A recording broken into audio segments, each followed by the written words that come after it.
All right. So today I would like to share with you the what I perceive as the kind of foundation of how it is that we construct our experience, how we create our experience, and importantly, how you can then use that knowledge in order to change the experience that you've been struggling with. So this is going to apply whether you're wanting to manifest things at a material level, an emotional level, uh, mental level, spiritual level, whatever it is that you're wanting to change in your life. What I'm going to be sharing with you today is going to help you with that. And as I said, I want to address this at a very foundational level. So this is somewhat of an advanced lesson, but I think that it's also, uh, in a sense, it's extraordinarily accessible. So I hope that you'll be able to make good use of it.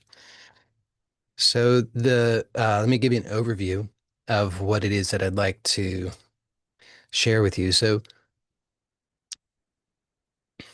a lot of the time we perceive that there's something that we would like to change, and we leap right away to some idea of what that is, without actually examining in the direct experience what the actual experience is. So we come up with an idea of what it is. And we think, oh, it's because I don't have enough money, or it's because people don't treat me the way that I want them to treat me, or people don't think of me the way I want them to think of me, or it's because I can't see my abs when I look at myself in the mirror, or whatever it is. And so we think, oh, I know what the solution is. The solution is the opposite of whatever I think the problem is. And then we set about trying to figure out how do I achieve whatever it is I think the solution is? How do I make the $1 million? How do I get the person to approve of me or accept me or desire me? Or how do I get the six pack abs or whatever it is? And even if we have enough self-awareness to recognize that what we're really looking for is something that's more internal, we still often will make that leap to an idea of what that is rather than actually examining what the actual direct experience is. Now, uh, the reason that that is not optimal is that then we are functioning at a level where we don't have, well, there's several challenges with this. One is that we're operating at a level where we don't have maximum leverage. And the other is that we don't actually, if we don't actually know what the real experience is, then we might be off base with our idea of what the solution to that is. And this is, I'm sure you've encountered this in your life where you set out to solve some problem or achieve something, and even when you achieve whatever you set out to achieve, it doesn't quite do it for you. And that's probably because you were not actually clear enough about what it is that you really wanted. So you were trying to solve some problem and you had an idea of what that was, but you didn't actually know in your actual experience. Now that might seem odd, because you would think, well, of course I know what my experience is. I mean, it's such an intimate thing. How would I not know what my experience is? But today, my invitation to you is to uh, allow yourself to be curious about that and actually start to examine what your actual experience is. And you might be surprised to discover that what I'm saying is true. And so I'd like to explore that in a little bit more detail. I'd like to then at points guide you to actually come into closer, more intimate contact with your actual experience. Uh, and then we can look at how it is that uh, we we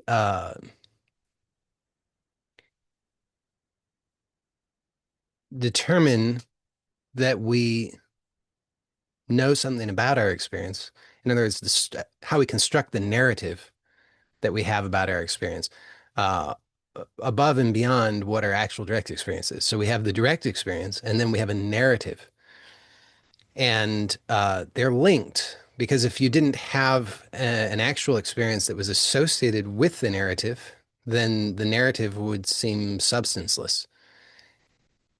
That might not make sense to you just yet, but hopefully it will uh, before we wrap up today. And so that's going to address how it is that we actually create our experience. What's the actual substance of our experience? And then we'll look at how we can actually start to make changes to that. And so this will be useful if, as I said, if you're wanting to manifest any change in your life, whether you're trying to get away from something that you don't want, that could be some sort of pain, whether it's physical pain, mental pain, emotional pain, existential pain. It could be some sort of, or it could be something that you're wanting to move toward, but you're not sure how to actually achieve that. So, so what we're going to explore today will help you with that. So, now let's see if I can remember what that sequence of the outline was. Uh, so the first thing is to actually start to uh, distinguish between the narrative and the direct experience. So, as I said, this is a distinction that most people don't make. Most people are living really hypnotized by the narrative. So they're just, they think that they are actually interacting with life, but they're really just interacting with their narrative. And they don't know that what's going on. So the first thing then would be just to notice what your actual experience consists of. Uh, how do you how would what is this actual experience? So you could just observe that. How do you know about your experience?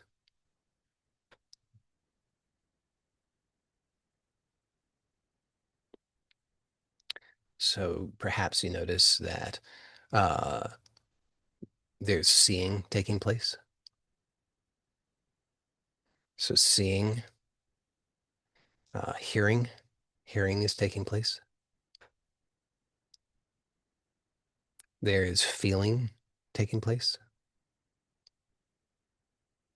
And then there is smelling and tasting. So, is there anything else that you can find that uh, you would say makes up your experience other than these five senses? And for anybody who's here live, if you have an idea of something, something comes to you and you think, well, there's this other thing that makes up my experience, let me know what that is, because I want to make sure that we can all have clarity about this. Great. So somebody says thinking with a question mark. Yeah. So you're not sure. You're not sure if that makes it part of your experience. Well, I would think most of us probably have a sense of thinking, right? So then you can notice, well, what does that thinking consist of? How do you know that there is thinking?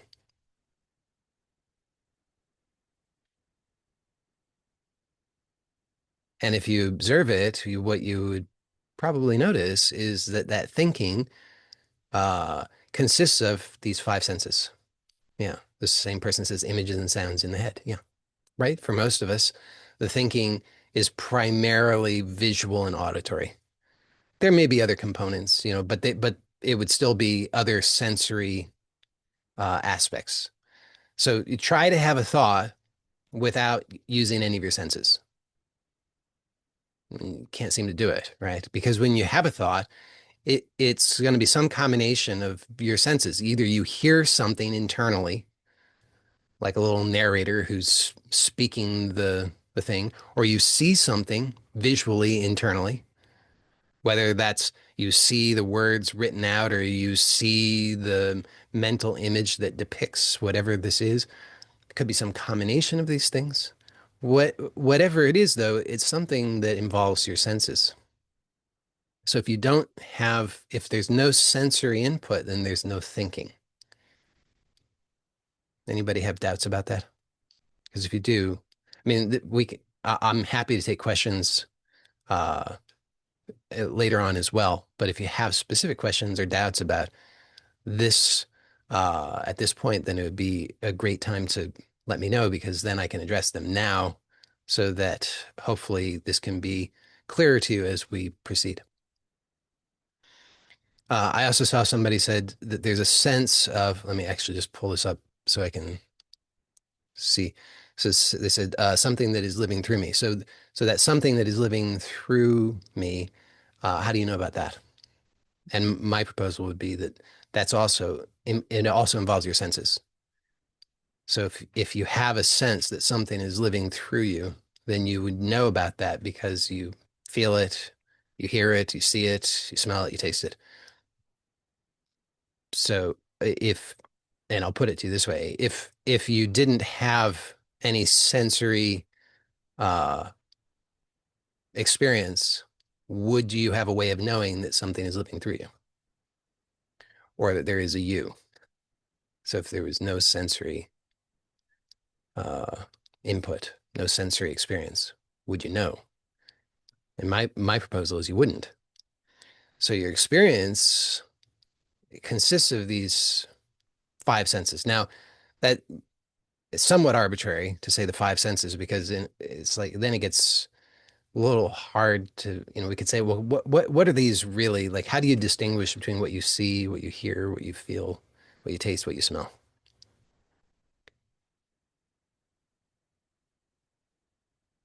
We think that there's some clear distinction, but it's not really that clear. So, but in any case, we our experience consists of this sensory perception. So that's what we're actually experiencing. That's the only thing that you're actually experiencing. And now the question is, where does that occur? Where does the experience occur? Is it experiencing somewhere else, or is it happening here? If it's happening somewhere else, that would be interesting. Is there anybody here who perceives that this sensory experience is happening somewhere else?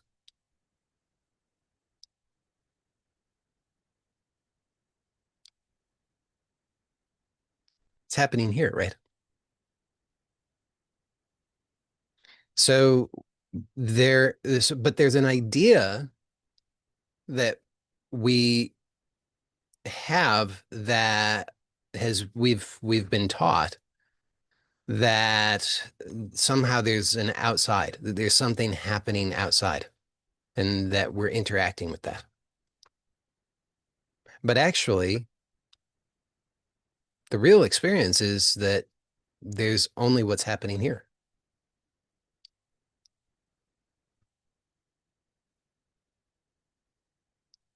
So this is what I'm referring to as the direct experience. Now you can't if you notice that this sensory experience doesn't have any meaning.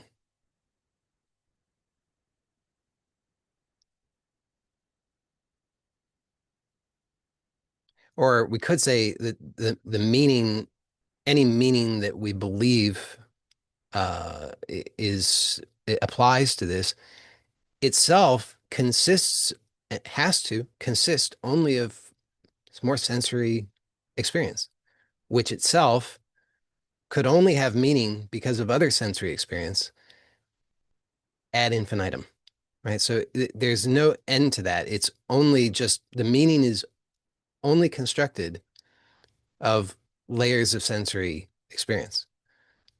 So fundamentally, You can't find a point where you say the buck stops here. This is where we finally can have the authority to assign the meaning. This is the actual objective real meaning because we can't find that. What we have is just sensory experience, which doesn't have any apparent inherent meaning. It's just an assumption that we make that there's meaning. So the actual experience we could say is meaningless. It's a somewhat loaded way of describing it, but if you'll forgive me, I'll just describe it that way because it's simpler just to say. Seems like it's inherently meaningless. Now, that doesn't mean bad. In fact, it's quite liberating to discover that there's no inherent meaning in the direct experience. Why do I say it's liberating? Well, because that gives you the space, permission, even if you want, the freedom to be present to what's happening rather than reactive. Because if there's inherent meaning in the experience, then that's going to put you in a position where you're probably going to at least feel really justified in being reactive.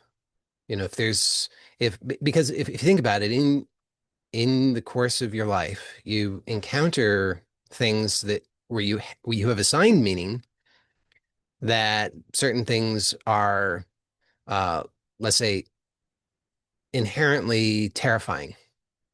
Well, if that happens, which at some point it will, then if that's true that it's inherently terrifying, then you have no choice other than to be terrified, right? We say, oh, this experience is inherently enraging. Well, if that's true, then when that happens, you have no choice other than to be enraged. If you say that, well, this experience is inherently delightful, well, then you have no choice when that happens other than to be delighted. Now you might say, well, what's wrong with that? It it's just that if you don't have a choice, then you're just reactive. There's no space, there's no freedom, which means that there's no possibility there for any change. So then you're in some sense, that would be a formula for being a victim. You know, sometimes things are up and you say, "Oh, it's so delightful," but other times things seem to be otherwise, and you say, "Oh, it's so terrible," and you don't have any choice in the matter if it's true that there's inherent meaning. But I'm proposing that if you really actually observe your experience, you'll discover that you can't find any inherent meaning. You can only find meaning that you've assigned. And it may be true that others around you also assign the same or similar meaning to those kinds of experiences. But just because other people do something similar to you, that doesn't really mean anything. It's like, I can say, okay, what is this called? And and many of us might agree, oh, it's called a pencil. Well, okay. Is it really? Is this really a pencil?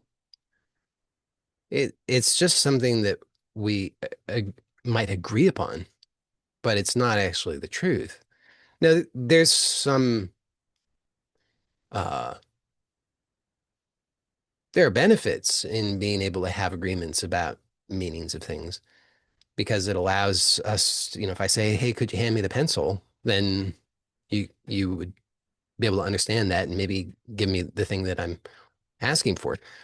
But if it becomes a burden, it becomes limiting when we believe that that's actually the truth, because there's a difference. There's a difference between convenience and truth. It's convenient to be able to say, please hand me the pencil, and for you to be able to understand that and take action in response to that that corresponds to what it is that I'm expecting or wanting. But that doesn't, but it becomes a burden when I believe that I can know something like that. Because then if we don't have a proper understanding with one another, if I say, please hand me the pencil and you don't behave in the way that I'm expecting, then if I think, that's a pencil and that's the meaning and everything that I've said is true, then I'm I become reactive. What's going to happen? I'll feel irritated, angry. What's wrong with you? Why haven't you handed me the pencil? And I can make up a whole story about that. Oh, it must be because you're an idiot, or it must be because you're upset with me. And then, or whatever it is, I come up with a story. Now, see, this leads now to the layer of narrative. So now we have this layer of narrative. So again, the narrative serves a function. It's not bad. It's also not the truth. But most people don't actually understand that. They think narrative is truth. They're looking for truth in narrative. So the problem with that is that, well, many problems with that. I mean, just look around. I mean, look at the like interpersonal conflicts. Look at the international conflicts. It's people fighting the, for their narrative. I mean, look, people will get into huge conflicts over what, whose religion is right, whose politics are right, whose opinion is right, who remembers things correctly. You ever had those arguments with somebody where you get upset with them because they're not remembering something correctly? You're so certain that I remember it correctly. You, on the other hand, are clearly a moron because you don't remember it the right way.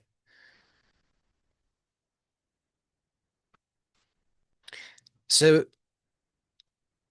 it it it can be useful because it serves certain function. Like I said, if I ask, please hand me the pencil, then you can understand that, and vice versa. But when we mistake the narrative for the truth, then it becomes burdensome, problematic. And that's true on many levels. And I pointed some of those out, interpersonal, international, but also I don't know what you call that, intrapersonal, the like within yourself. Is that how you would properly describe that? Anyway, within yourself, it's problematic because then within yourself, you're fighting for to determine what's the proper narrative. And most people get stuck there. Most people don't even know that there's something else, something more intimate, something more empowered, something with more leverage that's available to them. They don't trust in that. In fact, they become distrustful of it. They're very distrustful of their actual experience. They turn their actual experience into a pathology. They come up with all kinds of names for it. Oh, I'm depressed. Oh, I have this syndrome, that syndrome, this thing, that thing, this disorder, that disorder. And and it's for lack of knowledge and awareness and support. I mean, almost shockingly, almost nobody knows about what it is that I'm sharing with you today. You would think people would because in a sense, it's the most obvious thing. It's the most intimate thing, but people don't know. And not only do they not know, but they tend to actually reject this as trivial, stupid, wrong, dangerous. I'll come up with all kinds of reasons to reject this. Now, I want to be clear. I'm not, I've, I don't, I'm not trying to popularize a philosophy or uh, start a movement or anything like that. I'm just offering an invitation for those who are interested to actually take a look at your actual experience and to discover your authentic power to create and transform your experience in ways that are aligned with what you really want. If you don't like that, that's fine. I don't care. I mean, that's your business. If you're satisfied with your life, I'm happy for you, genuinely. That's great. But if you're dissatisfied in some way with some aspect of your experience, that's why I offer this invitation because I know that this can help. I know that this is something that can very powerfully and significantly transform and enhance your experience in life. But in order for that to happen, it's just necessary to have a genuinely open mind and a curiosity and willingness to actually work with this knowledge. Because it's not just a theory or a philosophy, it's actually, like I said, an invitation. So if you're thinking that what you want is a theory or a philosophy, well, this won't really do you any good. Not really.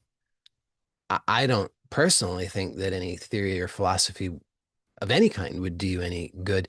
What Because what I think actually can help is, as I've already said, to actually work with the knowledge and find out for yourself. So I'm just offering this as an invitation. Now, uh, and along those lines, then I'll invite you just to choose something in your life that where you would like a change. And I suggest something that is, let's say, current for you in your life, something that is of moderate intensity for you. Not that what I'm sharing with you can't work for anything and everything, but I think a moderate intensity thing would be a good starting point because it'll be workable and you'll also be able to observe uh you'll also be able to observe the power of what it is that I'm inviting you to. Because if you just started with something that you considered to be trivial, you wouldn't be able to fully recognize the power of this. And if you started with something that was of severe intensity for you, it might be challenging for you to work with that as the first thing. So, uh, whatever that is, if it's like if you have, yeah, I'll just give you some examples. If you have like the uh, some uh, repetitive, moderate conflict with an important person in your life, if you have moderate anxiety in a particular context, if you experience uh, stress that you connect to a particular thing, whether that's money or health or whatever it might be. Uh, if there's something that you're wanting, you have a desire that you haven't fulfilled, that uh, you've felt frustrated with, or something like that. These are just some examples of things that you might choose, but it could be anything. I'm just giving you some ideas of the kinds of things that you might choose. So just bring something to mind of that sort, something where you would like a change, but you haven't known how to produce that change. And again, something of a moderate intensity. And notice the story that you tell about it, the narrative.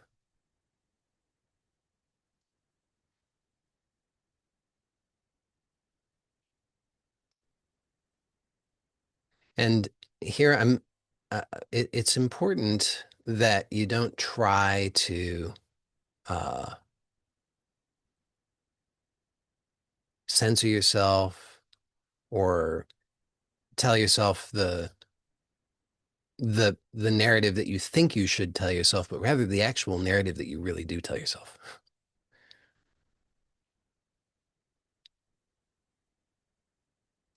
Because sometimes, in some ways, it's easier uh, for people who are totally new to these ideas than it is for people who've been around the block a number of times with different philosophies and so forth. Because for people who've read the books and done the workshops and watched the YouTube videos and all the things, then their heads are so crammed full of stuff, and then they're telling them they censor themselves and they tell themselves all of these, they've got these layers of stories. Oh, I, you know, I, I forgive all the people and nothing bothers me and I'm a happy person, and they tell themselves all these things. It, but if those are layers, like defensive layers, on top of what's underneath that, the narrative that you're actually dealing with underneath all of that, which is, well, all I'm a victim of all these people. These people are, miserable SOBs, and if they would only fix their problems, then I would be okay. And it's the government's fault, and this is, this organization's fault and that organization's fault. And that's what you really want to get to, is the actual narrative that you're telling yourself underneath all of it.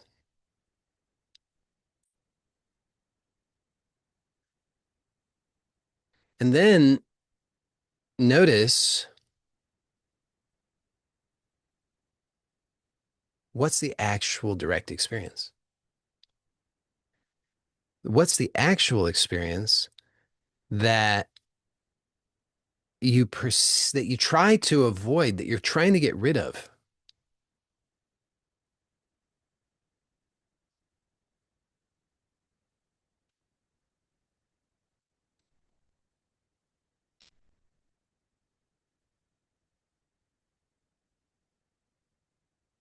And notice,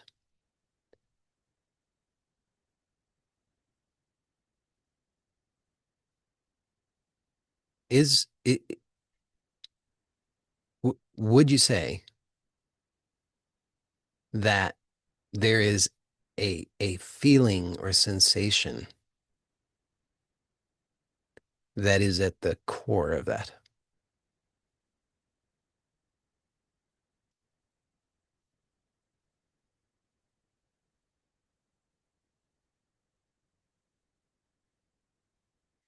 Because what I've found is that uh, if there's no sensation, there's no problem.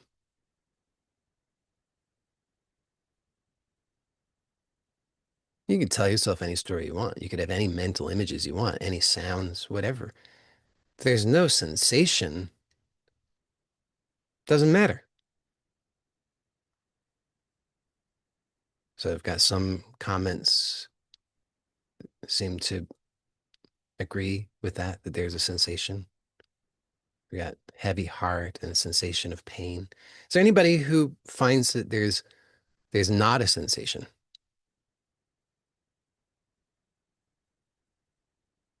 There's not a sensation for you. There's no sensation.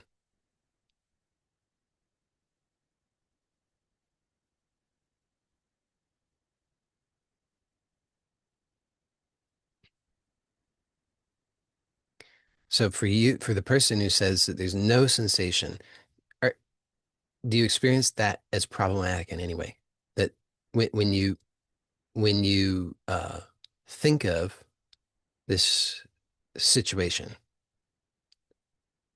if there's no sensation, then are you experiencing any sense of problem or distress?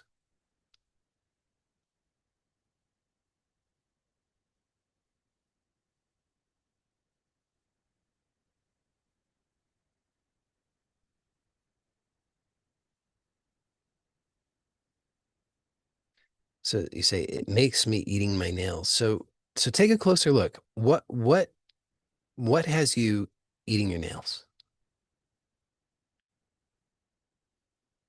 What could possibly compel you to eat your nails? If you're really if you really observe, I think that you'll find that there is a sensation. So you say wanting a different reality. And how do you know that you're wanting a different reality? There's a sensation, isn't there? The wanting.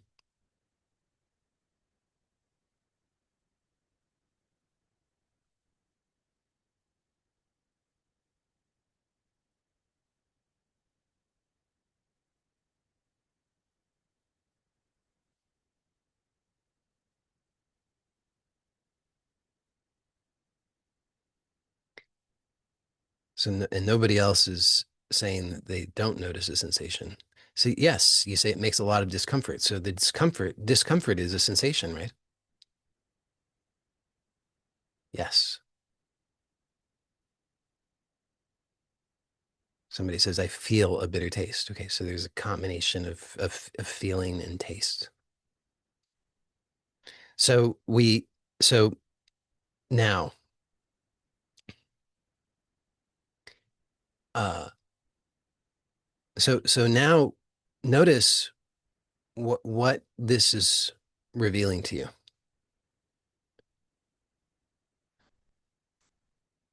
So you could tell yourself any story. You could have any mental images. But if there was no sensation that you were trying to avoid or get rid of, then those thoughts and mental images would not actually be a problem.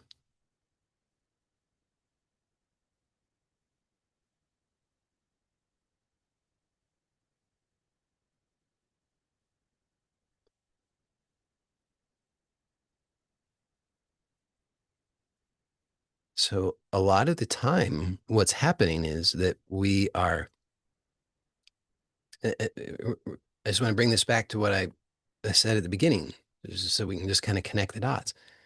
Most people are only aware and usually only very superficially of the narrative,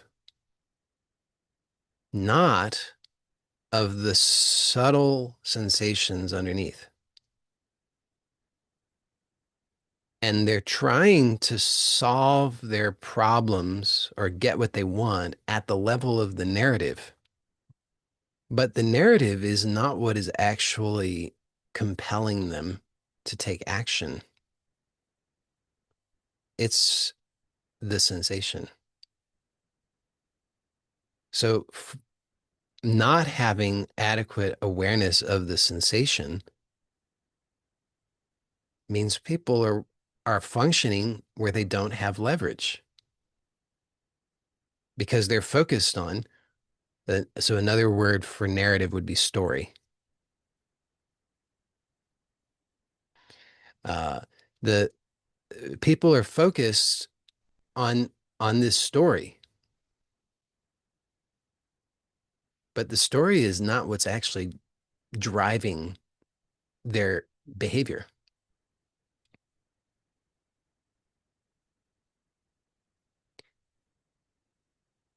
And as I think I pointed out earlier, this can have people trying all kinds of different things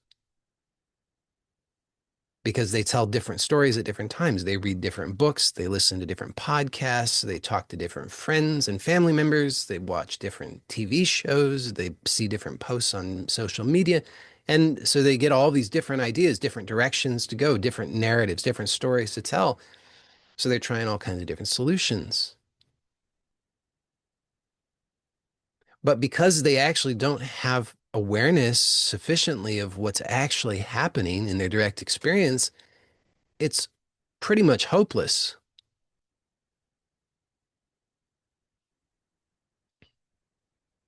Well,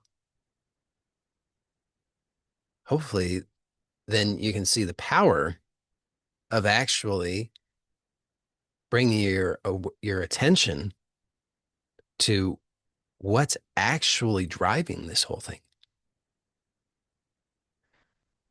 Because notice how much of your life are you compulsively trying to solve problems or chase after things that you think are going to satisfy you. You have a hard time being still, don't you?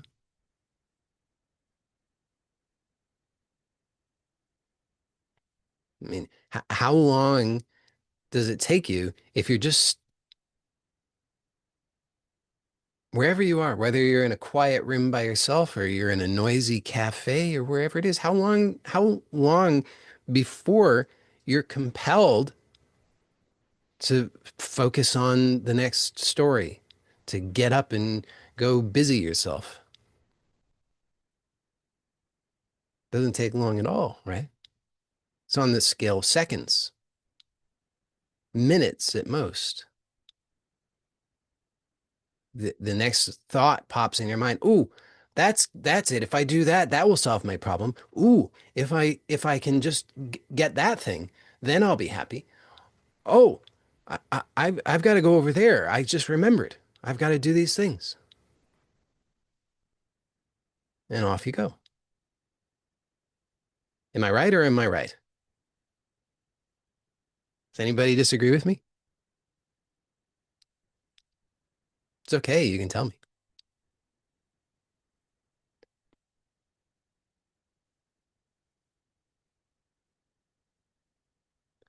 Somebody says this is confusing because I would think that the narrative and the lack of getting what I want causes the pain. That's right. It feeds into it. It feeds into it. It's part of a vicious cycle, but it's not the underlying cause. Because again, notice you said causes the pain. It only exacerbates the pain, but is the pain is already there.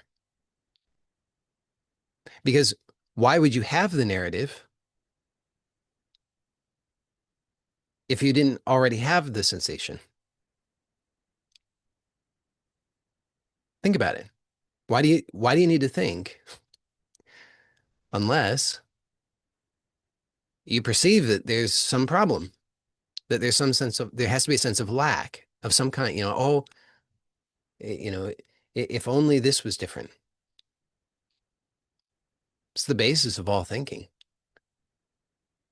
There's a sense of lack, something you think needs to be different. Because if you don't have a sense of lack, there's no need to think. Why would you think? You're perfectly content.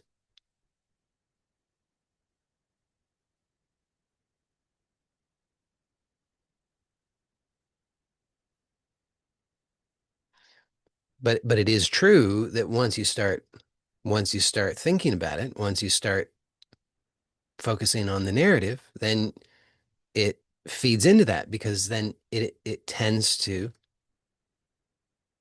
amplify that underlying sense of lack, which intensifies usually the sensation, and round it goes.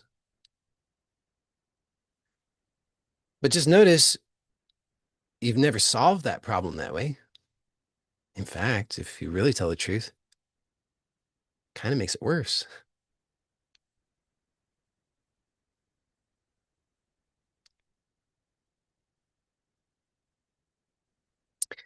So then,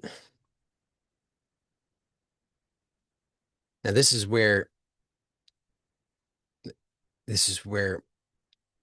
you know, so I mean, let's be honest, most people will not get this far. But now, for the few people who get this far, mo what I'm about to suggest is going to lose most of the remaining people. I'm just giving you fair warning. Uh, but if you have been able to recognize uh, in yourself what it is that I've been pointing out here, then it's very well worth whatever time and energy is necessary to actually investigate and discover for yourself what it is I'm about to point out next. So this so the sensation, now remember, the sensation itself is meaningless. It's not even accurate to call it sense a sensation. There's feeling happening. It's a process. There's an activity, feeling. So feeling is happening. Now, feeling is neutral. It's not good or bad. So this is where it gets really subtle because most of us we struggle to make that distinction between the narrative and the actual direct experience. We become very convinced that the two are one and the same. Say this is bad, this is painful, this is terrible, it's unbearable, it's awful. But it's not. There's just feeling happening. So, and I'm pointing this out because if you don't recognize that, then you'll spook yourself and you'll continue doing what you've always done, getting the same kinds of results, which is to say non-results, and you'll feel really justified in it because that's what society teaches. Society teaches that you're a victim. You're a victim of all of the things that are happening to you. So, and that includes your own experience, your own sensation, your own feeling. So society will encourage you in perceiving yourself as a victim. You know, you say, "Oh, it hurts," and society says, "Oh, poor you, poor powerless you." And what I'm inviting here is something very different than that. And because it's so different, this can be very challenging. But and it's subtle, which just adds to the challenge of it. But it's my experience that this is very worthwhile. So if you're interested, then we can take a look here together. So you could notice that whatever feeling is happening, there's feeling happening. And there's layers of story that are attached to that. And those layers of story, they're kind of like they're almost like usually they're like warning signs, danger ahead. Don't go here. Turn back now before it's too late. Right? That's kind of what the sign is. It's like signs sort of like that. Scary monster ahead, man-eating monster.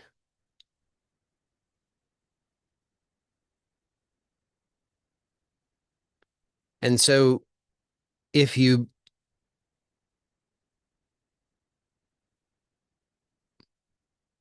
if you continue to believe those stories, and again, they get subtle, really, really subtle, but if you continue to believe them, then you'll continue to do what it is that you've always done. And notice what that is.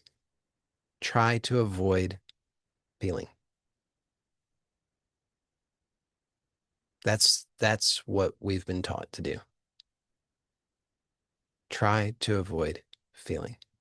Now, how do you try to avoid feeling?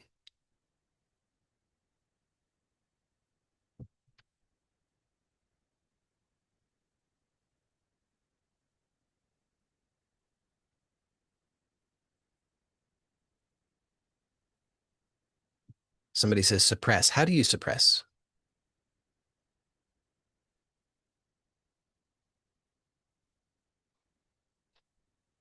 Okay. Somebody says drugs.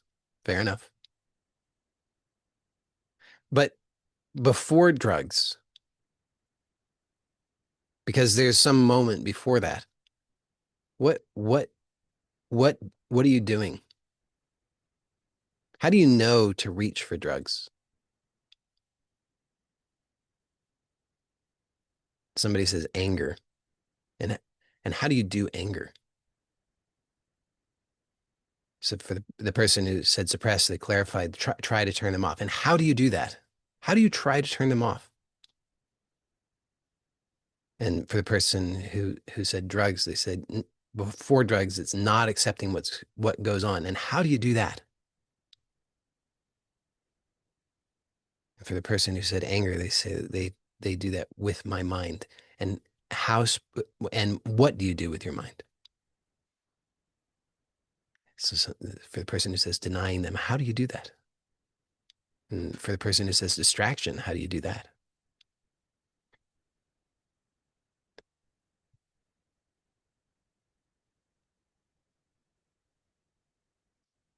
And so for the and this person says, I tell it it's not appropriate and I don't want it. This mirrors how my dad would react when I had to cry or express frustration or hopelessness, fear. Okay, great. And so that's part of the strategy that leads to what it is that you do. So you tell yourself that, and then what? What do you do after you tell yourself that? And this person, next person says, the pressure builds internally until it is released in an outburst or suppressed slash distracted away. So the pressure builds. How do you build the pressure?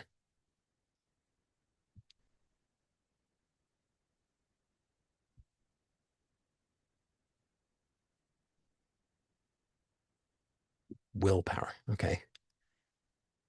So I'm going to use a word here, and I'd like you to just take a look and notice,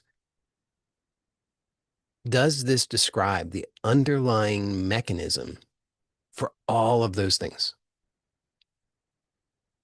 And that word is tension.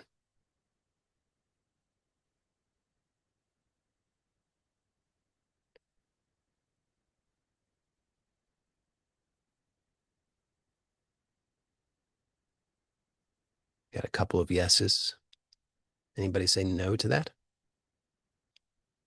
I, if your answer is no, I welcome you to let me know.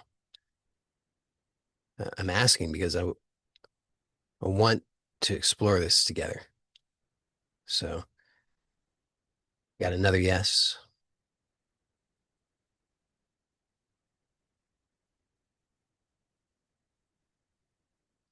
So somebody says, what is your definition of tension?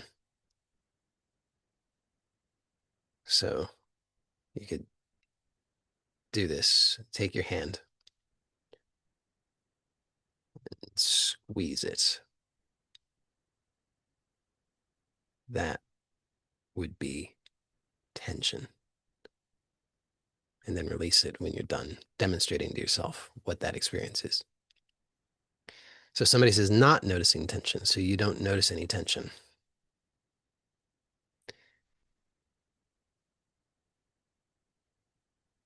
Somebody says, is tension a feeling? Well, tension is, I would say, an action.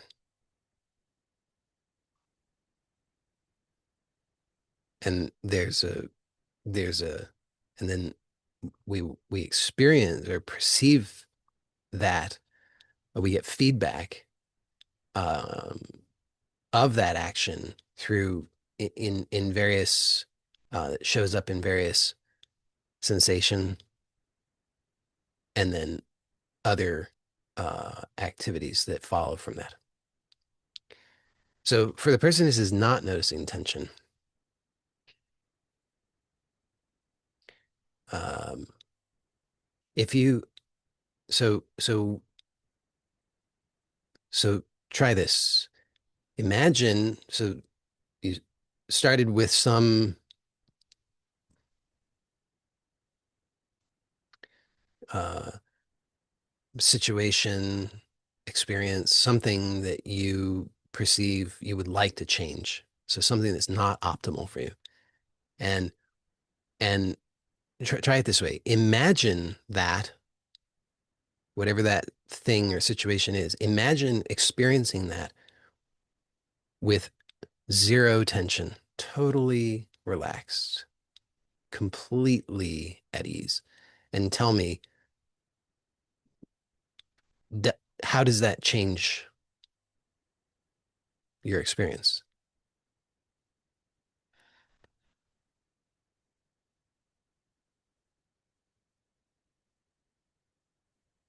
So this one person says the thought slash feeling arises, creates the tension. It goes on for some time, and then drugs, sex, yoga, calling a friend, watching a video. Okay. Still, so whether it's the tension or the thought that comes first, the tension is a essential component. Would you agree with that? Yeah. No tension, no problem. The tension is what we results in what we would call the feeling. And then we want to avoid that because we have these subtle narratives. And then the more we try to avoid it, the more this turns into a vicious cycle. There you go. The person who says there was no tension, they say, wow, I noticed my shoulders tight and feeling in the chest. There you go. So there's tension.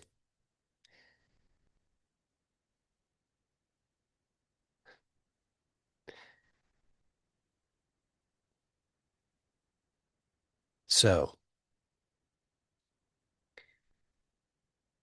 there's tension, and then there's these subtle stories that we tell ourselves to justify avoiding releasing the tension.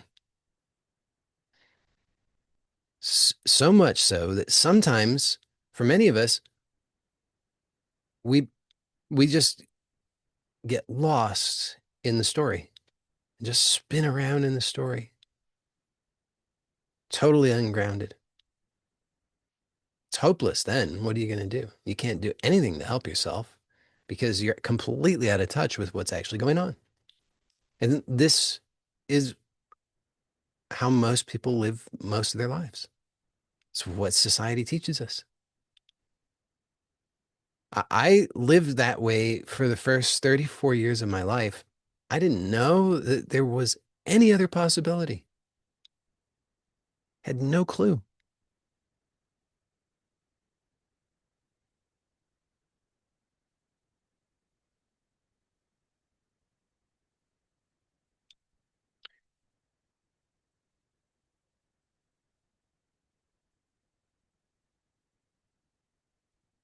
I'll respond to that question about can the tension be positive in just a little bit. I want to first get through the core part of this, and then that's a good question. We'll get to that. So now you have, if you really connect the dots here, you have all the knowledge that you actually need in order to understand how you create your experience. And how you keep yourself stuck in repetitive experience that you don't want, despite huge amounts of effort trying to fix it, right? I mean, you can expend tremendous amounts of effort trying to fix this, but the irony is that almost all of that effort is actually intensifying the tension.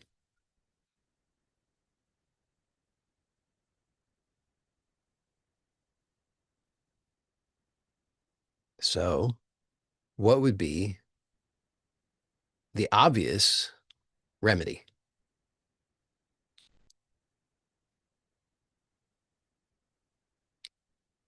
So, if you're walking around, just imagine you're walking around with a fist, squeezing the fists. You're really squeezing it. You're digging the fingernails into your palm. You're just squeezing it. And you're doing this all the time, all the time. And you complain to all of the people. You go to the therapist and the doctor, and you complain to your parents and your children and your spouse and your friends and the pastor and everybody. Oh my goodness, you say, something's wrong. I'm hurting. And, they, propose all kinds of different solutions for this, but none of them really work. Then one day you realize, oh my goodness, look at that. My fist, I got a tight fist. You start to realize that must be what's going on. Now that insight right there just put you ahead of 99.999% of humanity because most people don't know. But then what do you do?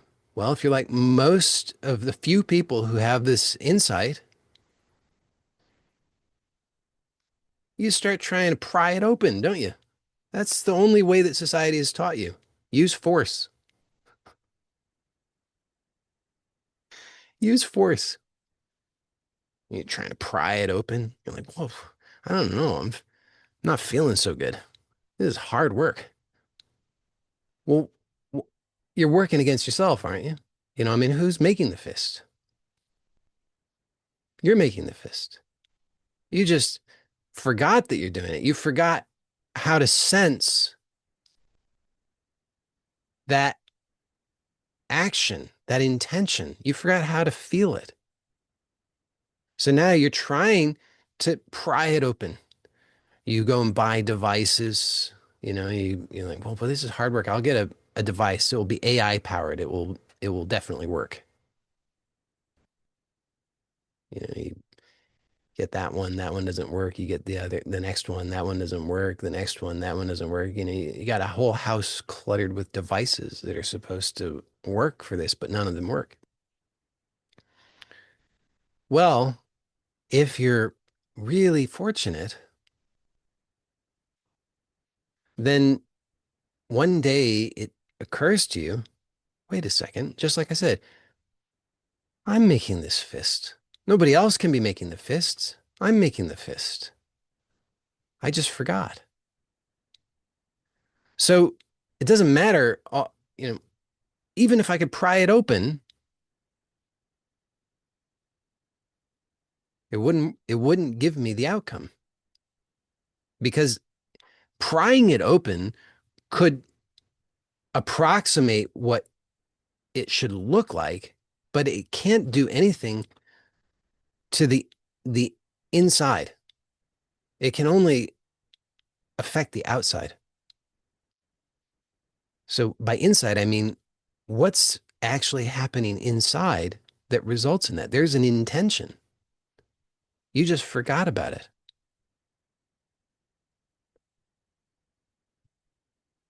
So and now, fair warning for the 0.0001% of people who've gotten this far. Now we're going to take it up another notch because what will help with this clearly the remedy then is self-awareness. You have to become aware of how you're doing it in the first place.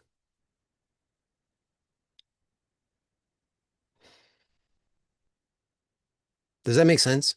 Is there anybody here who doesn't understand that you're doing this? Because that would be the first thing we need to get clear here. Is there anybody who does not agree that you're doing this tension to yourself?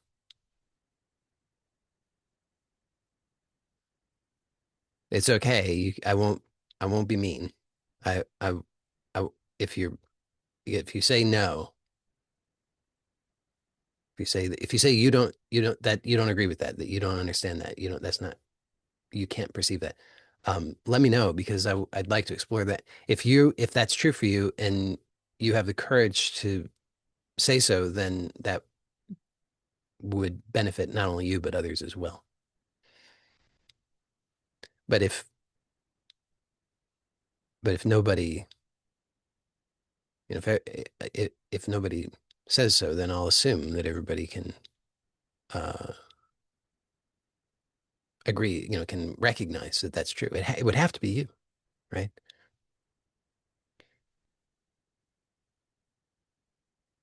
Aha, yeah. So somebody says aware, but it does seem to serve a function. Yes, absolutely. That's what I'm saying, that there's an intention.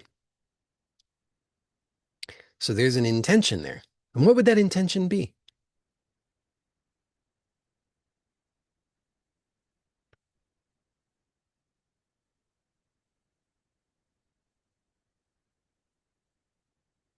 Somebody says the intention to be present. Well, just to clarify, I'm asking what's the intention of the tension? So if you're producing the tension, why are you doing that? What's the intention behind that? And one person says protection. I would agree. I think that that's got to be the answer. Somebody else says to keep me safe. Somebody says reaction to fear. Yes. So I think these are all saying the same basic thing, right? Because if you're afraid, then you react to that fear by trying to protect yourself so that you can be safe.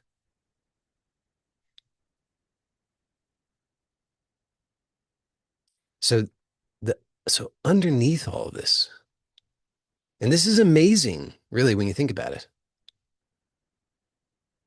because if you really examine this, I think, and again, this is just an invitation. I'm not telling you this is the truth. I'm just inviting you to investigate this for yourself and just find out. Do you find that this is true for you? But I think that you'll probably find that this is what's underlying everything. Everything. Whatever it is. Money,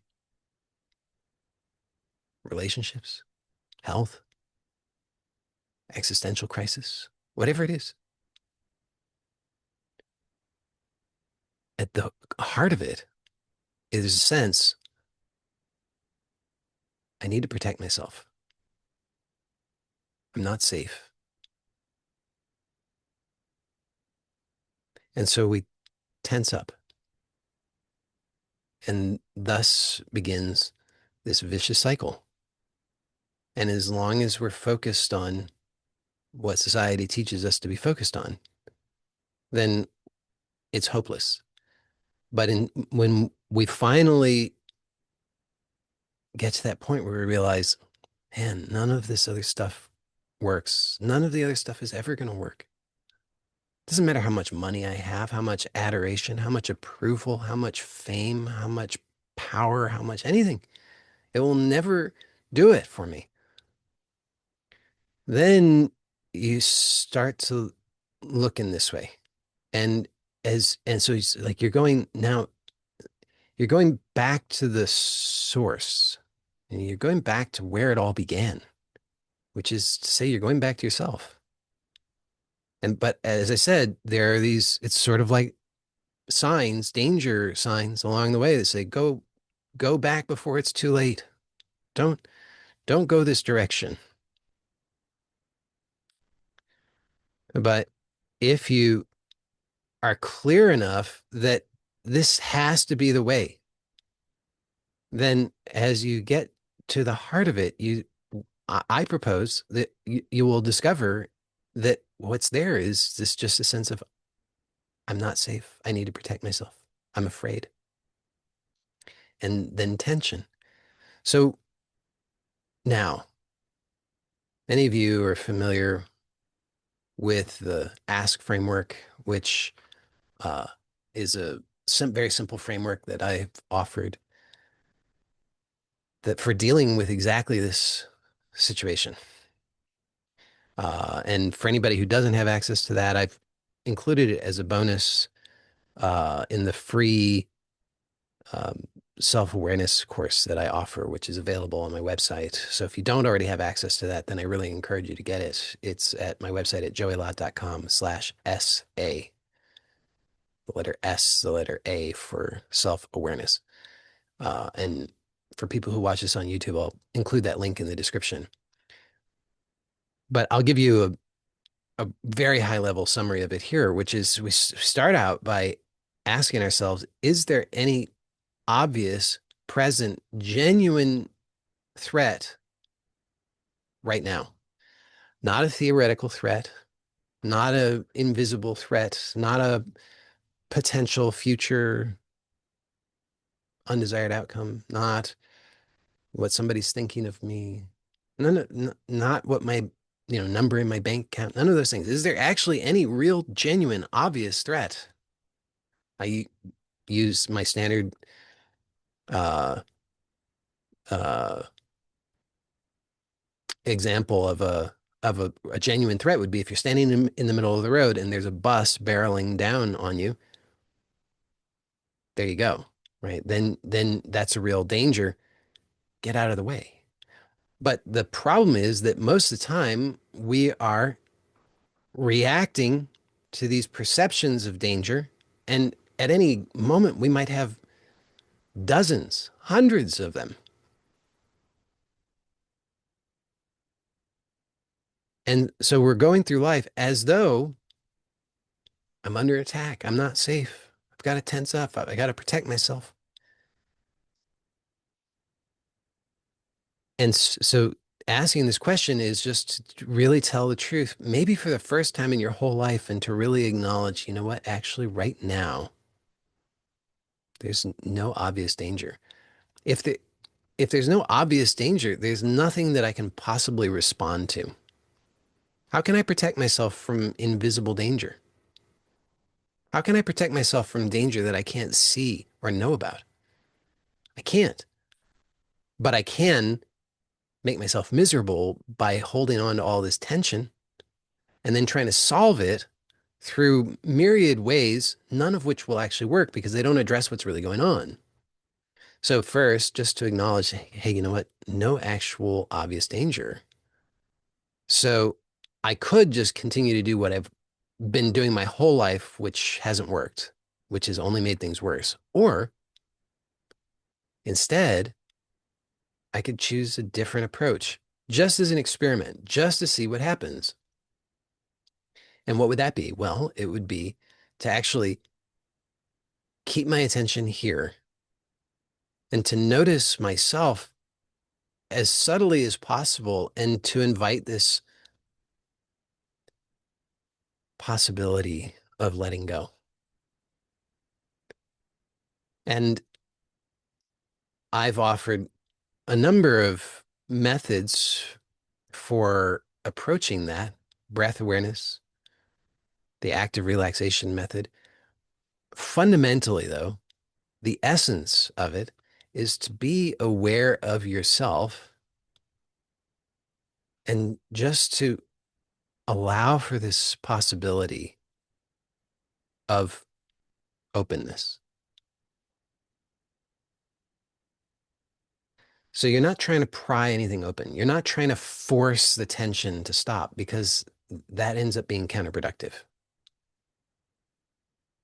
But you're just choosing to notice yourself just as you are and to just invite this possibility of openness. Again, it's not through force. And this is challenging. It takes some dedicated, persistent practice because our habits continue to reassert themselves in subtler and subtler ways of I got to get rid of this. This is the problem. I need to fix this. I need to get rid of the tension. Once I get rid of the tension, then I'll be okay, which just reinforces, same vicious cycle just happening at subtler and subtler levels. So it takes some time, usually, before it starts to click and you really start to understand, oh, I've just been playing the same game again. This is different. This is radically different. This is so radically different that it takes, like I said, it takes some time before it clicks because you're just going to, chances are, you're going to keep trying to do the same thing you've always done, thinking that you're doing something different, thinking that you're practicing breath awareness when really what you're doing is trying to get rid of the tension. I understand that can be a little frustrating, but that's just part of this process of learning how to actually do something different, which is so completely different than what society has programmed you to do that you don't really have a good frame of reference for it. So it takes a little while usually to be able to start to make that shift. It's the most important thing that I know of. Most people will reject this. Most people, uh, I mean, most people will, well, I mean, let's be really honest, most people will never even get so far as to actually understand what the invitation is. Most people will never even find this invitation. Very few people then will get so far as to understand the invitation. And of those people, even fewer will actually genuinely explore it. And then of those, fewer still will follow it through to actually get a genuine discovery for themselves directly of what this is pointing to. But for those who do, completely life changing. Why is that? Because, as I said from the beginning, this gives you maximum leverage. If you're walking around with making this fist all the time, metaphorically, then your energy is being consumed to make the fist, to sustain this fist. And then on top of that, you become preoccupied by the pain of the fist that you don't even recognize that you're making. So now you give your attention to all of the stories about why you're experiencing what you're experiencing. Is it because I'm being attacked by EMF weapons from some terrorists? Is it because I'm because I need to switch to a vegan diet? Is it because I I need to do 100 squats a day? Is it because of the size of my nose? Is it because of the color of my eyes?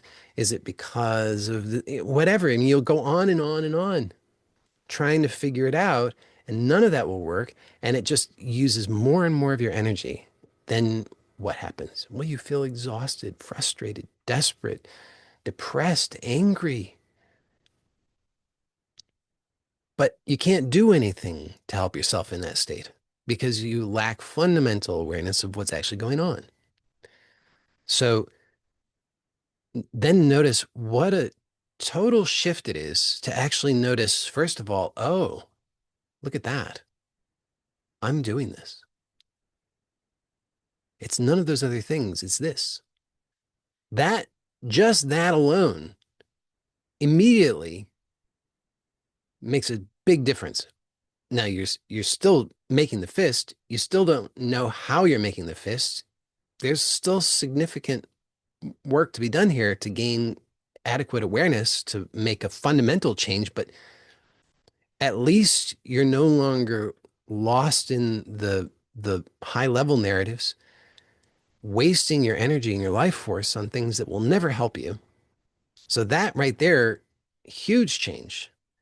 And then if you continue to investigate to gain the awareness of how you do it bit by bit, you start to be able to release it. And when that happens, everything changes.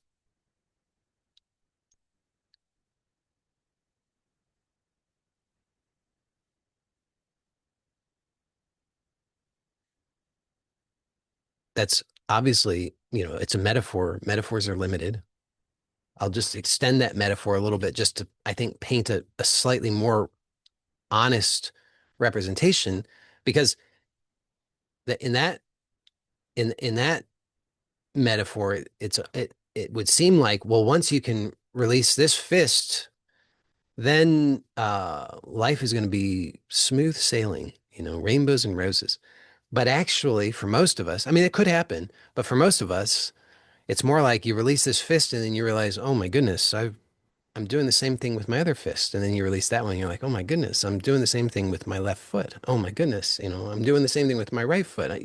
On and on it goes because it's not just one thing. Now, and I'm just painting that picture to be honest about it because I don't want people to have the wrong expectation and then become disappointed. Now, I know being honest about that is going to be off-putting for some people. Some people are going to say, "Oh my goodness, oh, that's going to take forever. It's going to be so awful. I can't stand it. I'd rather just continue what I've been doing." Hey, if that's true for you, good to know that, right? I mean, like, don't waste your time on something that you're not really committed to. But for those who are at that point in their lives where they say, well, you know what? If if it takes me the rest of my life, so be it. Because I can see that I've been going in the wrong direction and making things worse for myself. And when I really explore this actually I can sense directly for myself the truth of this. This actually makes sense in terms of what I actually experience, and I can work with this. That's really empowering. And so for those people, then it's like, okay, good to know. Good to know. Set my expectations correctly, uh, and we'll see what happens. When you understand this, though, and you start to work with it, like I said, you start to free up your energy because your energy has been locked up in these unconscious patterns that keep you stuck. And that's why, I mean, just think about all the things that happen in your life where you say to yourself, why did I do that again? Why did I behave that way again? I know better, but what I find myself doing this thing. I thought I'd finally let go of that habit, and here I am doing it, indulging in it again. I, you know, I knew I shouldn't say anything, but I just was compelled to say something. On and on it goes, right? I mean, if you start to realize all of those things, the underlying factor is the same. You can just take a look and see that that's true, which is just what I've invited you to explore today. Well, isn't that good news? Because that means with this knowledge, you actually have everything you need to make these changes in all areas of your life, bit by bit. Are there other things that could be supportive that could accelerate the rate of change? Yes, of course. But without this foundation, the rest of it's not going to work so well. It will be very hit or miss. This is the foundation. And with this foundation, you can make any change. How long will that take? I don't know. It's variable. But this with this foundation, you can make any change. It's the most empowering thing. Uh, did I cover all the things that I said I was going to cover? I hope so. I think so. If I didn't, you'll let me know. So I hope that that's encouraging the, and cheering. I hope that that's cheerful news for you. I hope that that's something that you can feel uplifted and enthusiastic about, that you can feel empowered by, that you can have a sense that, wow, I can actually see directly for myself how this is working so that I can start to make real changes. Now, like I said, for those who haven't gotten access to the free self-awareness course that I offer on my website, I really encourage you to get access to that. It's simple yet very powerful when you work with it. I mean, obviously, if you don't work with it, you won't get the results. But if you work with it consistently, will unquestionably change your life in a positive way. And again, that's at my website at joeylott.com/SA, the letter S for self, the letter A for awareness. And for those who are here live, if you have any other questions, feel free to put them in the chat. I'll respond to the questions. And when I've gotten through all of them, then we'll wrap up for today. So go back first to the one that I said I was going to respond to, and then we'll go from there.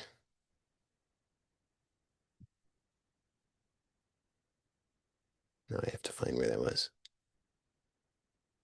Okay.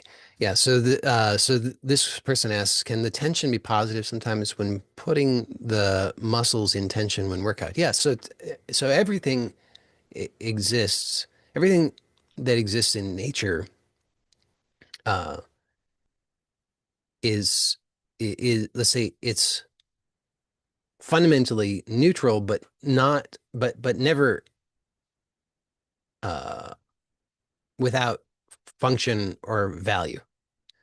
So tension is and we could say is action. So when there's action, there's tension involved. And uh, so it serves that purpose. It's functional. It's useful in that way. But when used in alignment with an intention, that is what you want. So we want to be able to use action or tension aligned with what we want. You know,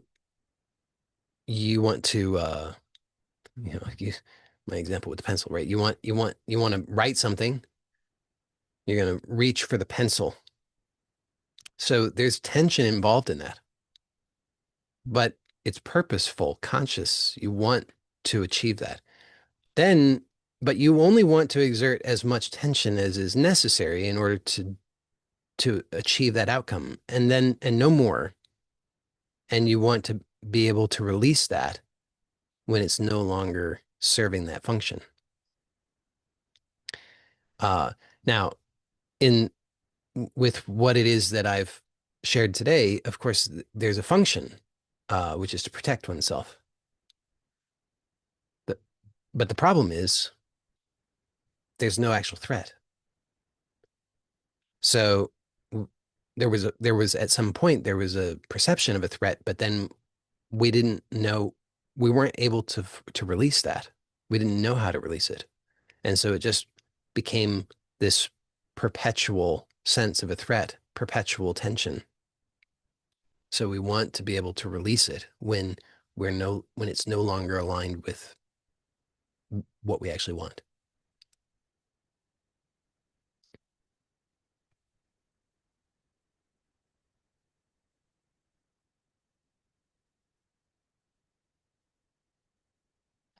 Uh, this person says, does it count when your child or dog gets in an accident and gets hurt, the reaction that it causes, how it's in my hand, how it goes? Well, you mean, does it count as a real threat, as a real danger? I would say, uh, I would ask, but put it to you. So, is in that situation, is there actually a real threat to you, an obvious threat? I would say no. There's a, you're imagining something. You're imagining how there could be certain outcomes that you, when you imagine them, you feel afraid and then you tense up. And doing so, actually, if you really examine it, that actually makes it, that uses your energy for something that does not contribute to what it is that you're wanting. So if your intention is in that situation to care for whoever has been hurt in the best possible way, then clearly you want to direct your energy toward that. But instead, your energy is being directed toward trying to protect yourself from some imagined future outcome. So it's not a good use of your energy.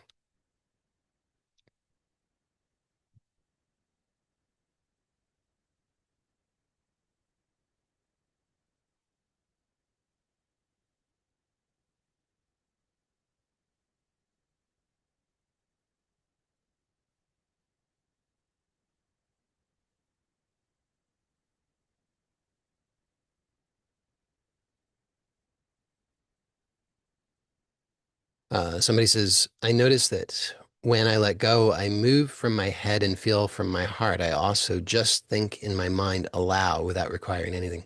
Okay. Yeah, I mean, those seem like uh, positive indicators of some movement.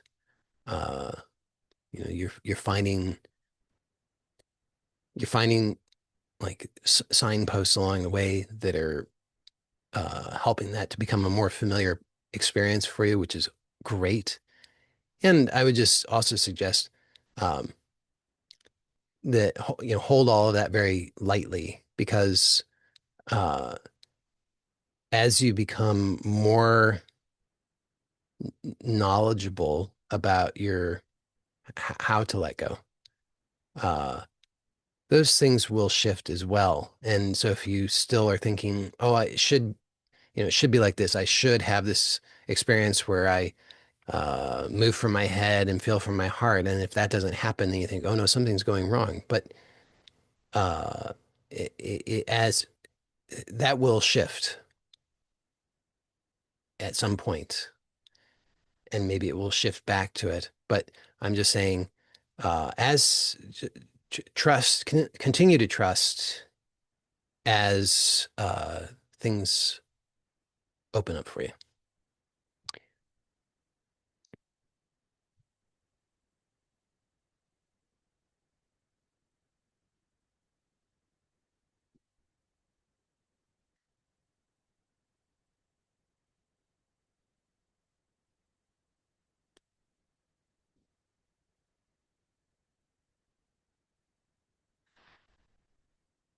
Okay. This one says, I want to be aligned with God's plan, and then I come back in my reality surrounded by Belgian mushrooms.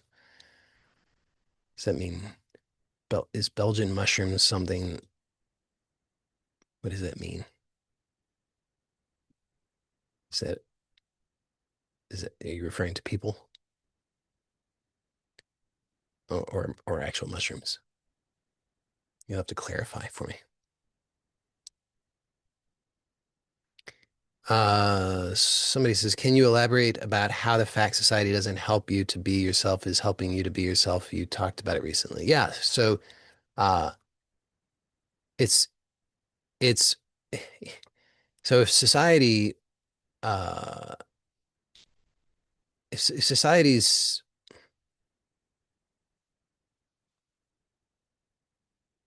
society is teaching you things that are that don't work.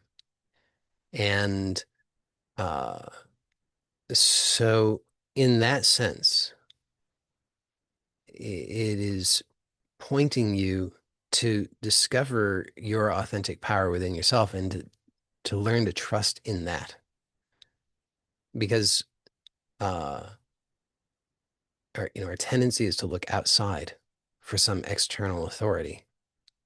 But when that external authority leads us in ways that actually are harmful, then it's an invitation for us to claim that authority within ourselves so that we can really connect with what is genuinely trustworthy.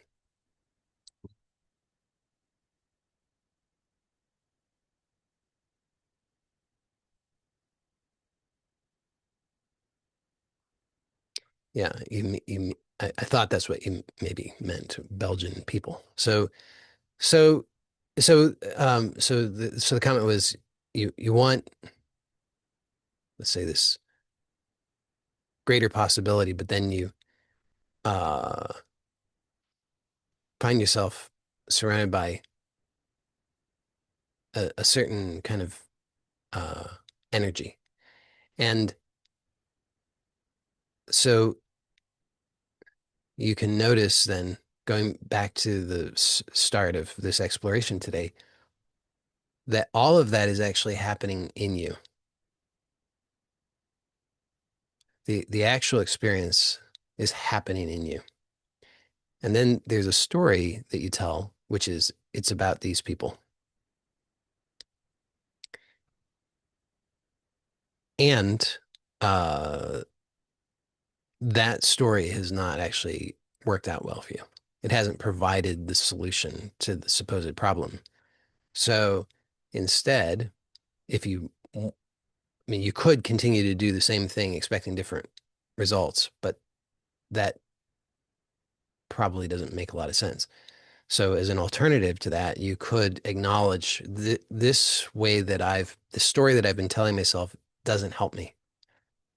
So instead of giving my attention to the story, I'm going to notice what is it that's actually happening within me? What am I doing? And then you can go through this inquiry that I've suggested today and find out what is your fundamental power here. And you can explore accessing that fundamental power to welcome yourself. I mean, that's what this really is welcoming yourself as you are, open, free. And then you notice every time there's this impulse, oh, I'm not safe. I've got to tense up. And you can just inquire into that and notice, again, like, okay, where's the danger? I can't find any danger that I can actually respond to. So therefore, let me instead give my attention to noticing what is subtler, what's here at the heart of the experience, and just invite this possibility of openness.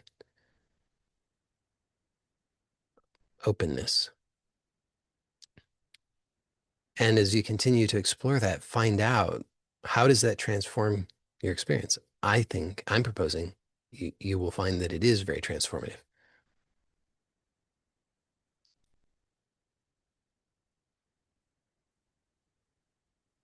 So many, so new words. I won't even read it out loud because I don't even know what it means. I don't want to say something insulting, not knowing what it is. Um, Somebody says, is the best way to address the sensation awareness, like notice the tension, the thoughts, and just welcome them and repeat as needed? Uh, yes. Yeah. So That's the essence of it. And I would also say that the intention of openness can also be helpful, but just be careful that it's an it's like a gentle invitation. It's just making that offer without any force. So because these, we'll call them parts of you, I think they want to open. They just haven't known how to do that. If you try to force it, then they'll tense up more. But if you just invite that and make that offer, offering that frame of reference, it will, in its own way, start to uh, explore that possibility.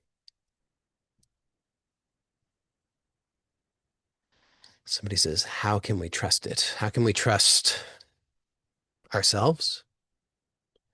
I mean, the thing is, you know what it's like. You know what happens when you don't. You know what that outcome is. And so at some point, it has to happen for everybody. I don't know when that is for any individual. It could be now or it could be many lifetimes from now, but it has to happen at some point. At least I think that there is a realization of the way that I've been doing things doesn't work. And I don't want to hurt myself anymore. So I'm, even though I feel afraid, even though I have doubt, even though I don't know how to know for certain in my mind that letting go is the way, it's the only real option if I don't want to continue to do what I've been doing that I know produces pain. And so there's a calculated risk. And if you explore that, then you start to discover that you can trust it. You can trust yourself. You can trust life. I don't think you can know in advance, though. So, like I said, it is a calculated risk. But when you get to that point and you realize, if I just, it's like I got these two fundamental options. I can keep doing what I've been doing, which I know produces an undesirable outcome, or I could let that go. Then it makes sense to let go. And as you explore that in this, you know, calculated risk way, you learn to trust more and more. And you start to discover just how completely trustworthy it is. Because you can get to a point where you can let go completely, completely. And you're making no effort at all. Everything that you've held on to is let go. There are no thoughts, no memories, no clinging, no nothing, it's no metaphorical ground to stand on. There's nothing. And yet you are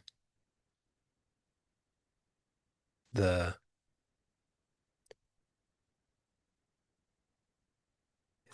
you are the most, uh,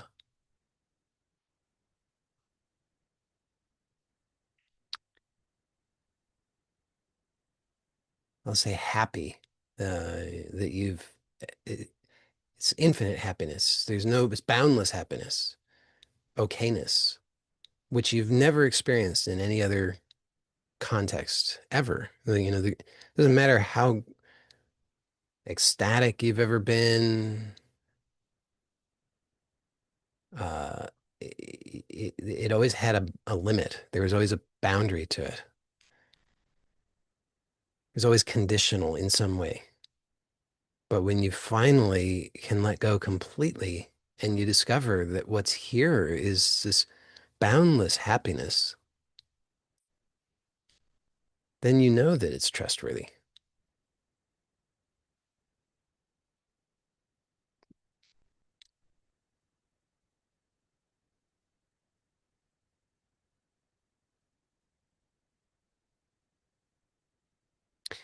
Somebody says, so all the trying to work on and resolve the precious little treasury of sorry stories I've made up about things in the past is pretty meaningless in the end. That's how it feels to me right now anyway. And what a relief. I mean, in a sense, yes. I mean, if you experience that as a relief, that's a good sign. If somebody experiences that in a negative way, then I would say that my response to that would be, well, that's not it then. But if you experience relief from that, then yes, that's definitely pointing in the right direction. Because, I mean, if you think about it, every story, so stories have beginnings, middles, ends. That's the structure of a story.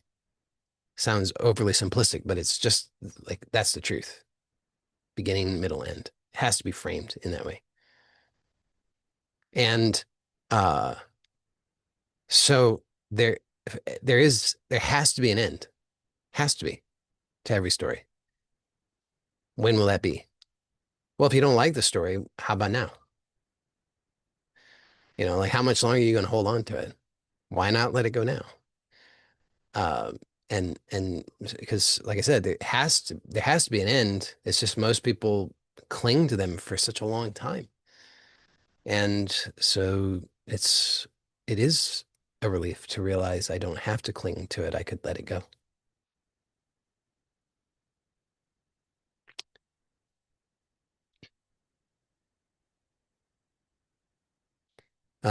Somebody says it's a massive vulnerability to open yourself all the time, though, despite me being 100% up for it. But the fear of being hurt is still very strong. Have you any advice on how to face this fear, please? Is it just throw myself on the goodness underlying everything and, as you say, learn to trust?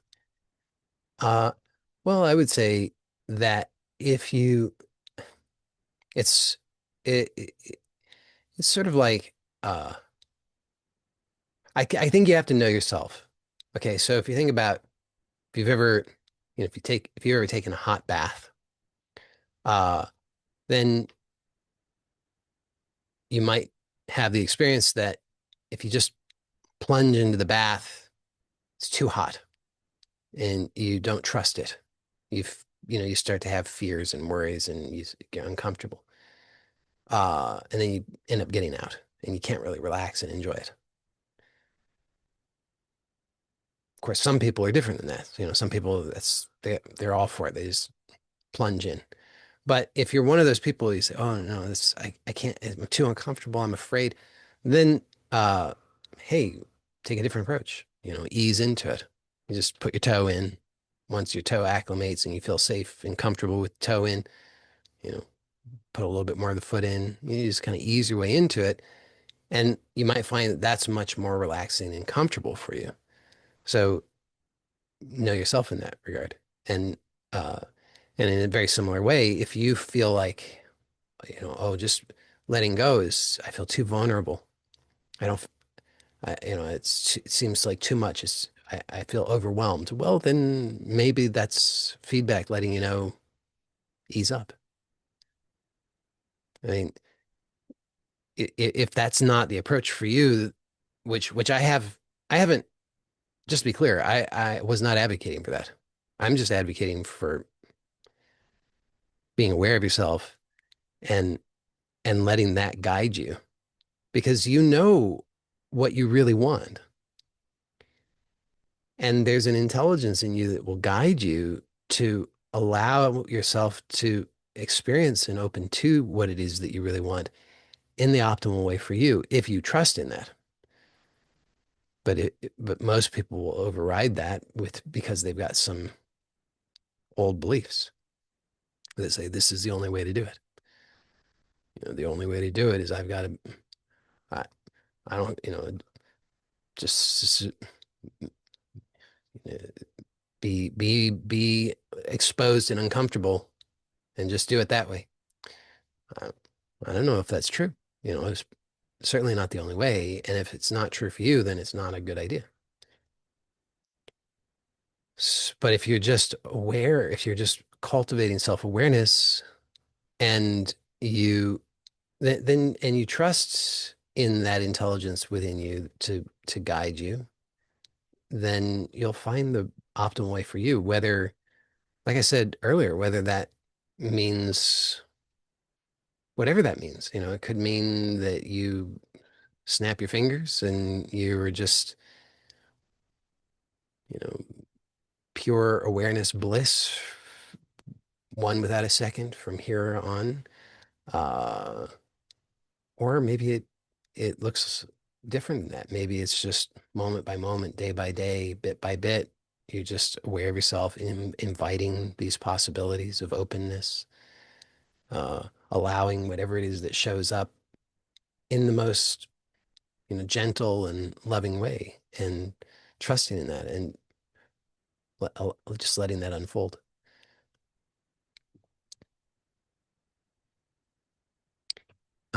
Somebody says, can you elaborate more about risk calculation?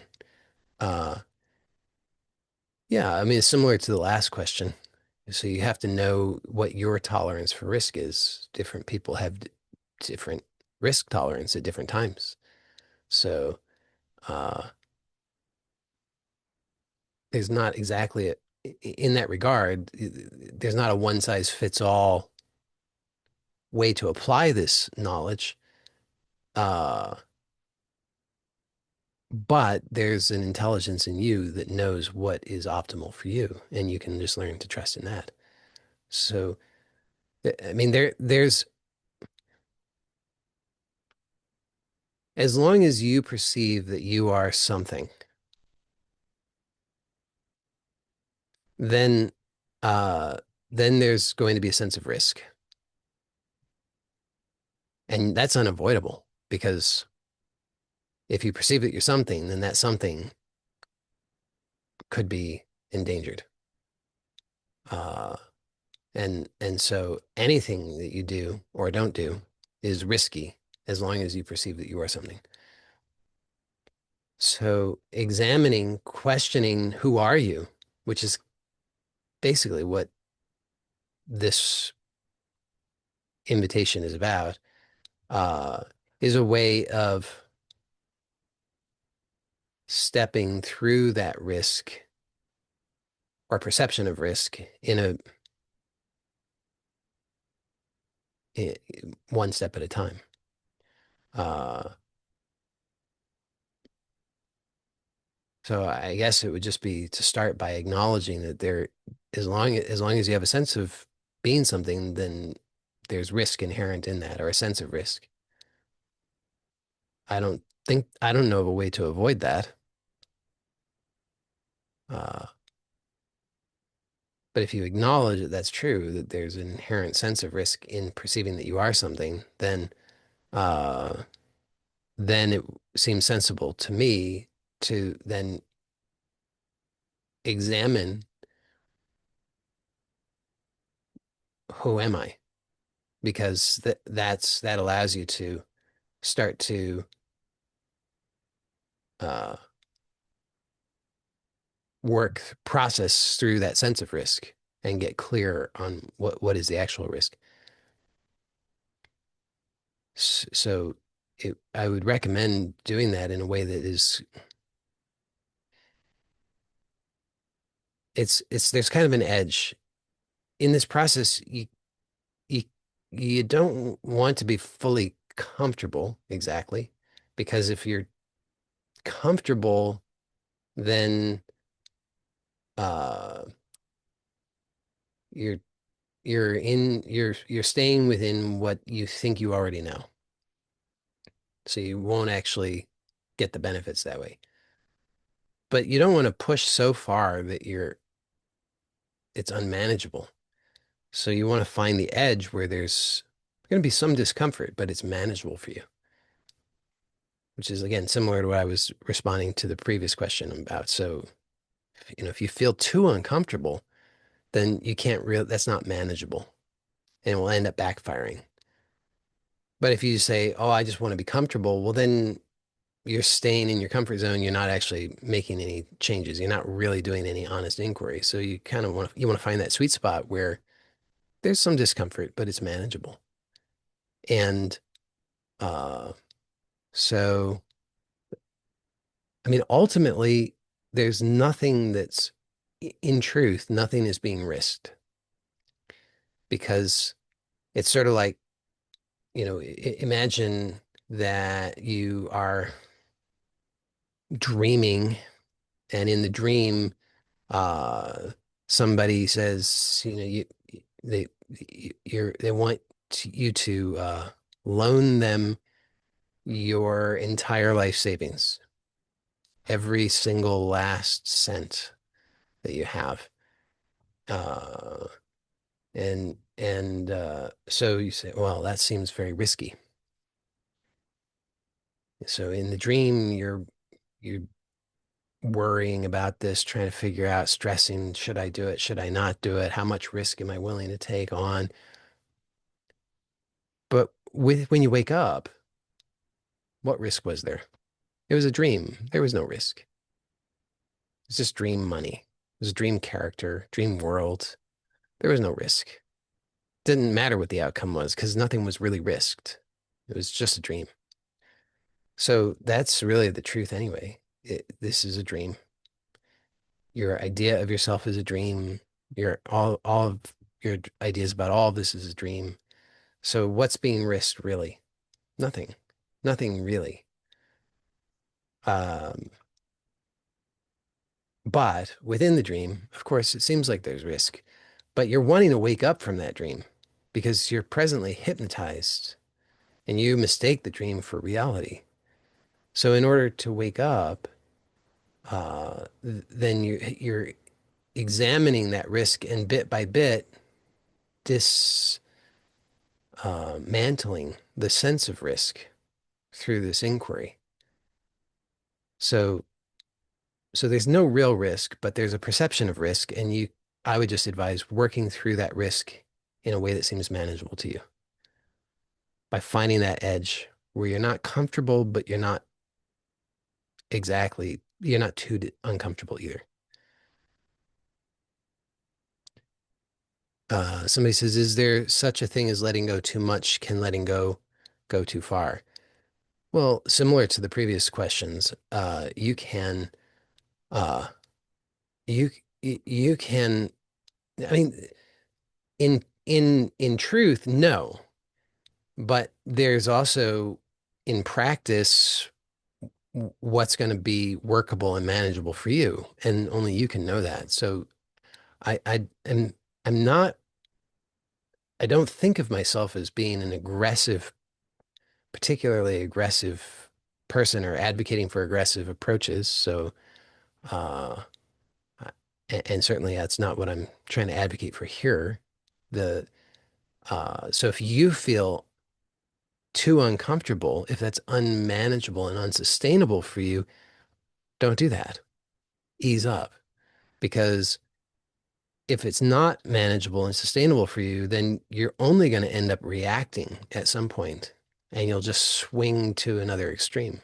You're trying to push yourself. You say, I'm going to let go all the way, all the time, which is just an idea that you have anyway. It's not actually quite right. And then you're trying to do that, but you're feeling really uncomfortable. And then there'll be a point where you say, enough. And then you'll swing to this other extreme. And then you'll just seesaw between them until you don't. But an alternative to that would be just make it sustainable. It's just a gentle, ongoing inquiry. And so mean, the this idea of comfort and discomfort is like all polarities. It's not really the truth. It's an overlay. And that too will resolve itself eventually through the inquiry. Of course, you can also use other ways of exploring that, which might expedite that. To the person who asked the question, you have many other tools available to you. The polarity method, where you just work with I don't know if these are the words for you, but you know, the example here that I'm using would be comfort, discomfort, comfort, discomfort. You said too far, so you could say too far, not far enough, too far, not far enough. So you could process those polarities. Any polarities that seem relevant to you might be supportive and helpful.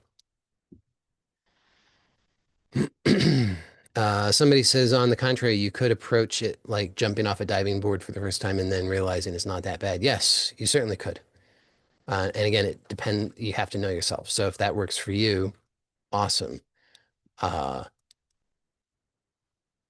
if it doesn't work for you, that's not the approach. I mean, so you could test it out. Uh, but again, know yourself.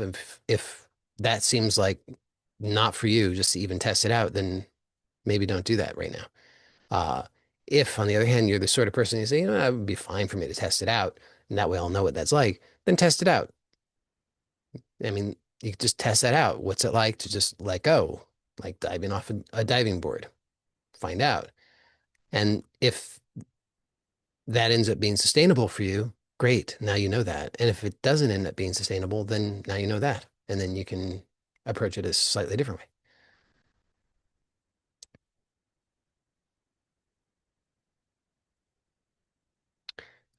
Somebody says, why can't I trust me, but periodically and not always? Well, you can always trust yourself. But you'd have to be clear about what that is. Um, I'm not referring to your mind. I mean, your mind is all over the place. Your mind, I mean, your mind is not particularly trustworthy.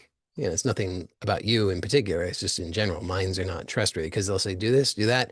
They lead us down dark alleyways where we get mugged repeatedly. I mean, that's they've demonstrated they're not exactly trustworthy. But you can trust yourself uh, as that which is here when you let go, that which is here always, that which is the foundation and support of all experience. I mean, you can definitely trust that because that's always here reliably. It's always here. Uh,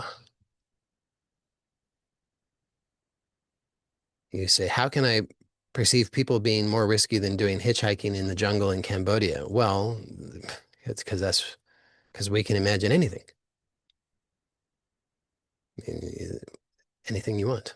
You can imagine it. It's just a question of does that serve you? If it doesn't serve you, then you can apply what it is that I've shared today and see how that works for you.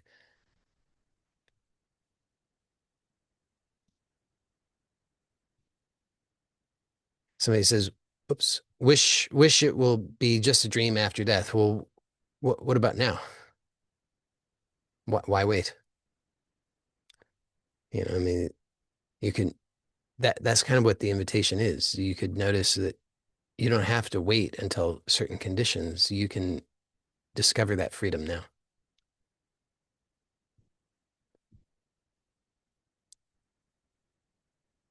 Somebody says, I've just realized I've been scared of being hurt, but it's a false me. There's no me to be hurt or needs protecting. Yes, there you go.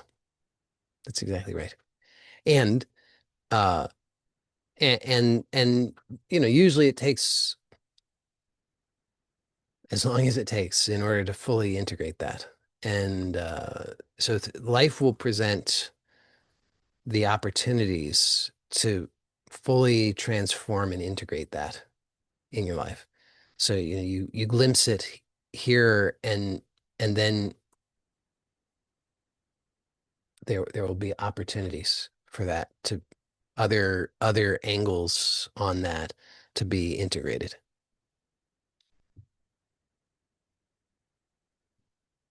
All right. Oh, one more. Uh,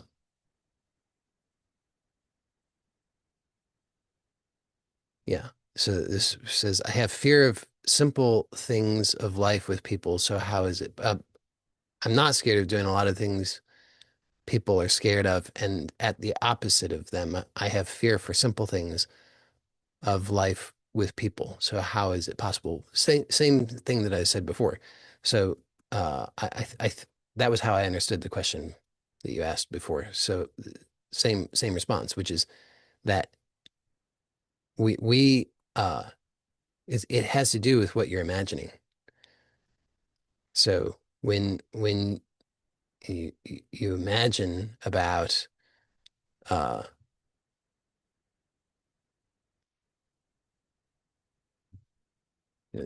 so I mean, just it just comes back to the same things that I was sharing today. You notice that underlying what you experience as the uh, fear of simple things of life with people.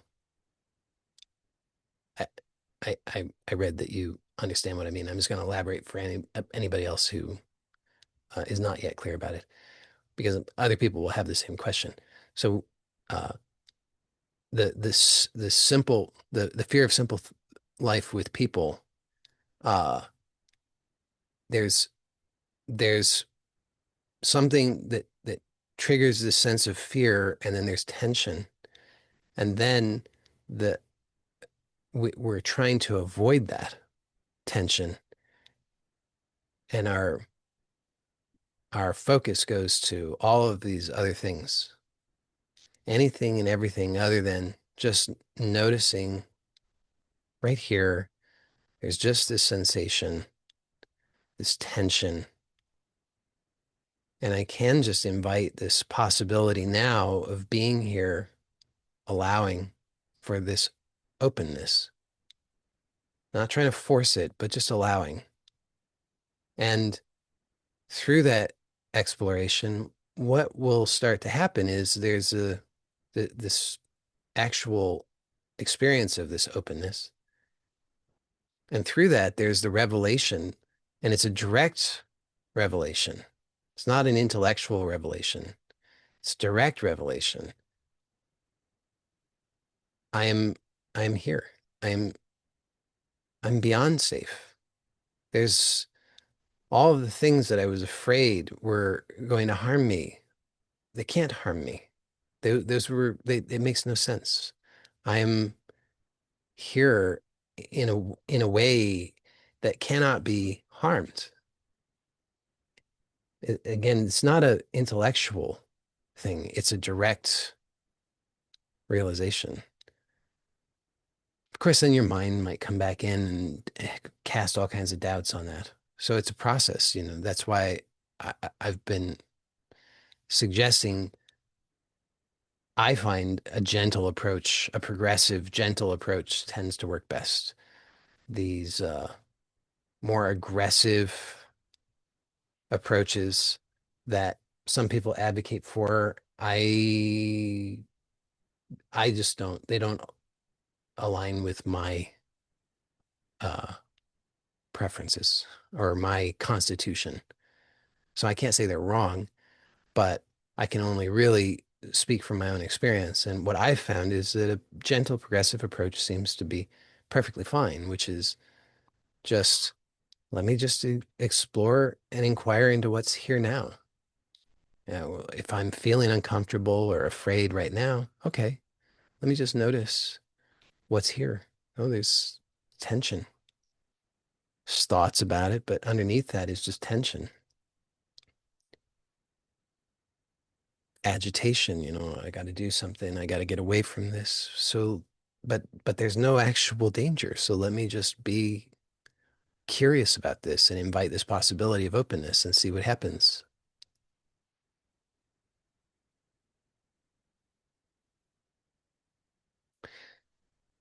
So thank you to all of you. Blessings to you all. Take care. Bye for now.